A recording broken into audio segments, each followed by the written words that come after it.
श्री हरि अमृत निर्झर सदा यही चाहो कि भगवान की इच्छा पूर्ण हो।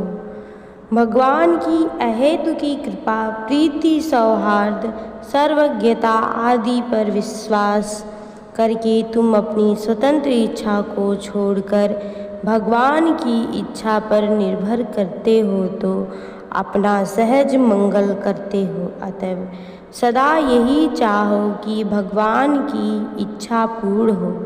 यह विश्वास रखो, देखने में कहीं भयानक या विनाशक होने पर भी भगवान की इच्छा से होने वाला परिणाम, तुम्हें मिलने वाला फल निश्चय ही तुम्हारे लिए परम कल्याण रूप होगा।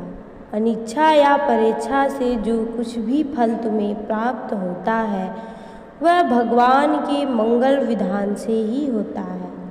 उसके विपरीत कभी इच्छा न करो, उसमें कभी असंतुष्ट मत हो, वरम भगवान का मंगल प्रसाद समझकर उसे सिर चढ़ाओ। भगवान से कभी कोई मांग करनी हो, कुछ चाहना हो तो बस केवल यही मांगो, यही चाहो कि मंगलमय भगवान तुम्हारी इच्छा पूर्ण हो।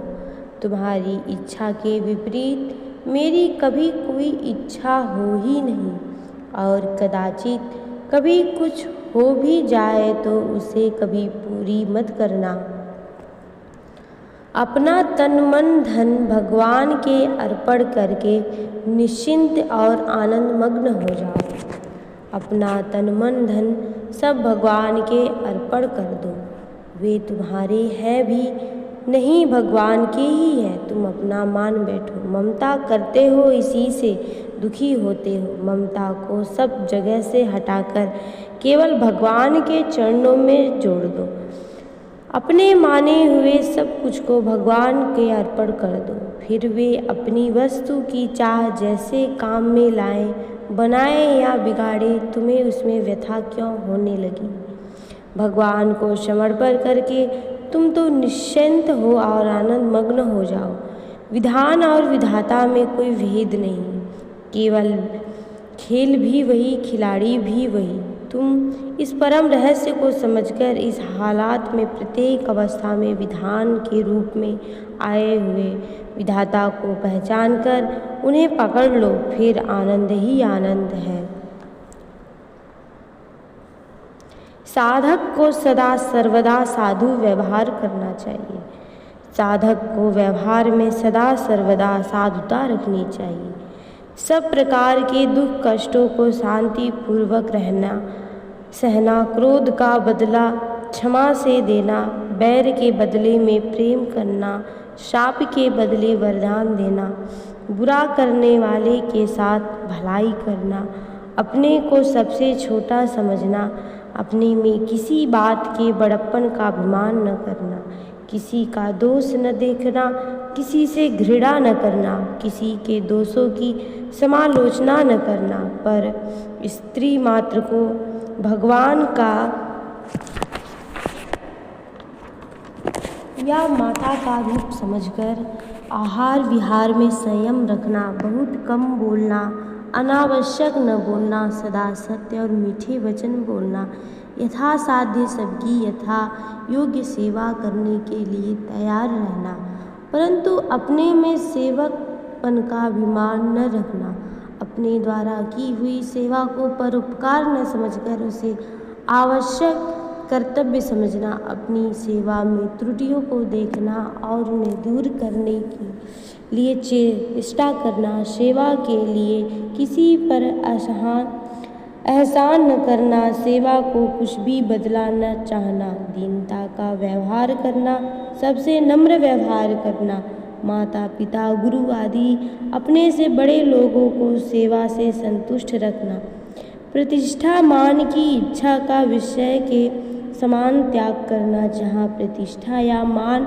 मिलने की संभावना हो वहाँ से दूर रहना, अपनी बड़ाई सुनने का अवसर ही ना आने देना, दीनों पर दया करना और उनकी सेवा के निमित्त बड़े से बड़े त्याग के लिए अपने को तैयार रखना, यथासंभव किसी पंचायती के प्रपंच में न पड़ना, सभा समितियों से भरसक अलग रहना, परमार्थ में अनुपयोगी साहित्य को न पढ़ना, विवाह और उत्सव आदि भीड़ भाड़ और अधिक जन समुदाय के अवसरों से यथासाध्य बचने का प्रयत्न करना, किसी दूसरे के धर्म की कभी निंदा न करना, छल छोड़कर सबसे सरल व्यवहार करना और दंभाचरण से बचने की सदा चेष्टा रखना आदि साधु व्यवहार है। इनमें जो जितनी उन्नति करेगा वह उतना ही परमार्थ के साधनों में अग्रसर हो सकेगा। सद्विचार ही परमार्थ की उन्नति का प्रधान कारण है। साधक को सदा आत्मनिरीक्षण करते रहना चाहिए। जब चित्त में बुरे और अपवित्र विचारों का अभाव तथा विषय में चिंतन में क्रमशः कमी होने लगे, भगवान में अहेतु की प्रीति, निष्काम भाव, शांति, एकाग्रता, आनंद, संतोष, समता, प्रेम आदि गुणों का प्रादुर्भाव होने लगे तो समझना चाहिए कि उन्नति हो रही है। जब तक ऐसा न हो तब तक नहीं मानना चाहिए कि अभी यथार्थ साधना के सत्य पथ पर चलना आरंभ नहीं हुआ।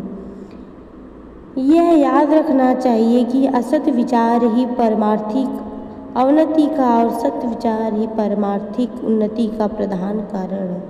पुराने असत विचार नष्ट हो, नए न पैदा हो, इसके लिए सावधानी के साथ असत संग का सब प्रकार से त्याग करना चाहिए और सत विचारों की जागृति, उत्पत्ति और वृद्धि के लिए सत्संग, संत ग्रंथों का स्वाध्याय, सत्य चर्चा, सदाचार का पालन, सत्कर्म आदि उपाय करना चाहिए। असत विचारों और असत कर्मों को बढ़ने में प्रधान कारण विषय चिंतन ही है।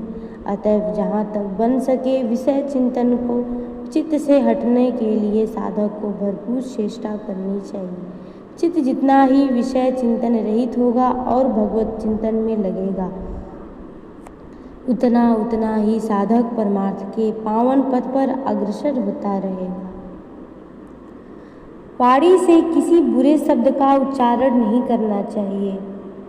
जिस प्रकार मन में कभी बुरे विचार नहीं लाने चाहिए, उसी प्रकार वाणी से भी किसी बुरे शब्द का उच्चारण नहीं करना चाहिए। अश्लील, असत्य, अहितकर, व्यर्थ, अप्रिय, अपमानजनक, क्रोधपूर्ण, दर्पपूर्ण, नास्तिकता का समर्थन करने वाली, भय और अभिमान से भरी वाणी कभी नहीं बोलनी चाहिए। ऐसी वाणी का उच्चारण करने से वहाँ का वायुमंडल दूषित होता है। जिसको लक्ष्य करके ऐसी वाणी बोली जाती है उस पर तो बुरा असर होता ही है, परंतु जहाँ तक वह ध्वनि जाती है वहाँ तक के प्राणियों के मनों पर भी बहुत बुरा असर डालती है।